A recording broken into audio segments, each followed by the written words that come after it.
Hi అందరికీ, ఎలా ఉన్నారు? బాగున్నారా? నేను వాకింగ్ చేయాలనుకున్నా. హాలిడేస్ కదా, మనకేం పని లేదు, మమ్మీ దగ్గరకు వచ్చినాము. సో వాకింగ్ చేద్దామని అనుకున్నా. ఇక్కడ మా ఇంటి ముందే గ్రౌండ్ ఉంటుంది అన్నమాట, కాలేజ్ గ్రౌండ్. సో ఇక్కడ అందరు వాకింగ్కి వస్తారు. జెంట్స్ వస్తారు, లేడీస్ వస్తారు. బట్ లేడీస్ రావాలంటే ఎవరో ఒకరు తోడు ఉండాలి. జెంట్స్కి అవసరం లేదు కదా, ఒక్కరు కూడా రావచ్చు.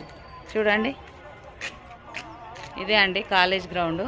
సో వాకింగ్ చేస్తున్నారు చూడండి, జెంట్స్ ఉన్నారు. ఇప్పుడు వెళ్ళిపోయారు అందరూ దాదాపుగా. బట్ ఏంటంటే లేడీస్కి ఫ్రీడమ్ ఎక్కడ ఉందండి. మనం వాకింగ్ చేయాలంటే మనకి ఇంకొకరు తోడు కావాలి. మనం ఒక్కరమే వెళ్ళి చేస్తే ఎవరు ఎట్లా చూస్తారు అని చెప్పేసి వెళ్ళాం అసలు. కానీ మన హెల్త్లు పాడైపోతుంటాయి. డైలీ అయితే మనకు కుదరదు.